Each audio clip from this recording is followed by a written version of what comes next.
Уранмен бүкіл орталық Қазақстан, оңтүстік Қазақстан болады. Ракетамен бүкіл орталық Қазақстан, Қызылорда, Ақтөбе, Жезқазған, Қарағанды былғанады. Атомменен бүкіл шығыс Қазақстан былғанады. Енді Қазақстанды өстіп, орыстан көрсетпеген жоқ. Иран ол бәленбай мың жылдық жауымыз, онымен қырылысып келдік. Олар бізге идеологиялық теріс нәрсесін тықпалап, аздырғысы, тоздырғысы келіп, бізді жаулағысы келіп, қалың сартты қаптатып қазақ жеріне.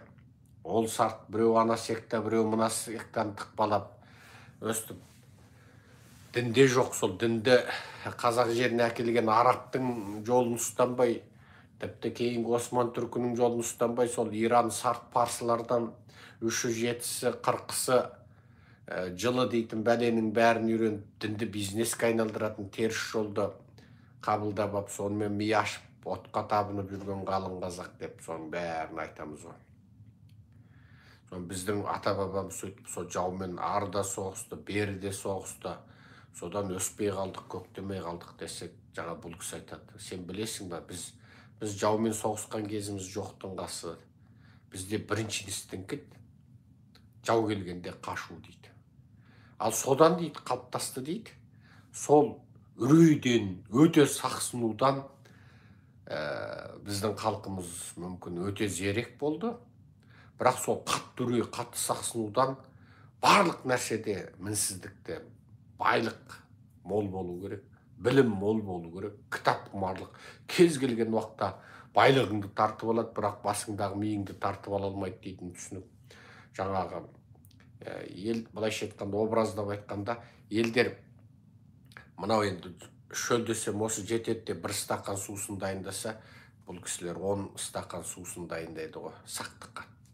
Біреу шағылып қалса, біреу бірдеңе болып қалса, біреуін шыбын құлатып кетсе, біреуін мысық құлатып кетсе деп, баяғы сақтыққа деп. Барлық нәрседе сақсыну, барлық нәрседе артығымен ойлану. Уайымсыз күн жоқ, қақпайлаусыз күн жоқ, әділеттілік жоқ. Елдер жаңағы, ол ертең міндет түрде жаңағы су келеді, сосын егінімді суарып аламын. Жоқ, бұл кісілер ол судың келетіне, ортадан біреу тартып алмауына кім кепіл, уайымдап тұрады. Тарихтан бері солай. Енді сол барлық нәрсені уайымдау. Ол абсолют солай болады, су келеді. Ертең ана жақтағы ауылдан кейін біздің жаққа ауылға келеді, сосын егінімізді суарып аламын. Жоқ, сенім болмайды. Ертең бермей қойсашы. Сол барлық нәрседе уайымдаудан қалыптасқан ауру дейді. Бүкіл нәрседе тек уайымдайсың. Енді содан бұлай қарасам, бақсам. Біздің Қазақстан қоғамында сол ғой. Ештеңкеге сенбейсің. Ештеңкенің әділетті боларына сенбейсің. Сот болатын кезде соттың әділетті боларына сенбейсің. Оқуда оқудың әділетті боларына сенбейсің. Жұмыста жұмыстың әділетті боларына сенбейсің. Ал ата-бабаларымыз тіптен олардың ешқандай өмірінде ешқандай нәрсеге кепілдік болған жоқ, тек қырылу. Ал енді осыдан барып, осы халықта сол жаңағындай торығу деген ауру. Енді бұлай қарап отырсаң, ақыллылығында гап жоқ, білімділігінде гап жоқ, іскерлігінде гап жоқ. Анау мен жазған қыңыр қисық мақаланы өңдегенде өзің разы болып кетесің. Ақ көңілділігінде гап жоқ. Бірақ осындай. Соң ойлап қарасам, еврей мен қазақтың ұқсастығы қынадай қырылу екен. Қынадай қырылу. Екеуі де қынадай қырылу.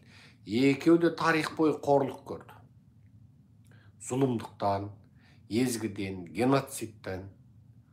Ал сонда әрбір аға бауыры тірідей айырылған қазақтың бойында үрей қалмады ма? Әрбір орыс итжеккенге айдап жіберген қазақтың тірі қалған аға бауыр қарындасында үрей қалмады ма? Демек, бұл жерде адамның еске сақтауы, я сен есіңді біліп, көзіңді ашып, содан ес білген кезімнен дейтін, яғни сол кезден бастап адамда мемори қалыптаспайды, яғни память қалыптаспайды. Осы барлығымызда ата бабамыздың кешірмесі біздің миымызда, біз өзіміз білмейді. Мысалы, мен бүйтіп отырып, әкемнің басынан өткізгенді ойлай алмаймын. Бүйтіп отырып, атам, немесе 4-ші атам, 5-ші атам, 7-ші атам, 10-ші атамның естелігі деп бүйтіп көзімді жұмып отырып, мен олардың өмірін елестете алмаймын. Бірақ біздің мына миымызда ғалымдардың айтуынша 2-3% ғана жұмыс істейді екен де, ана бәленбай пайыз қозғалмайды дейді. Эйнштейн деген сол 2,1 пайыз бізден 0,1 пайыз ғана артық істеп кетті, Эйнштейн болды.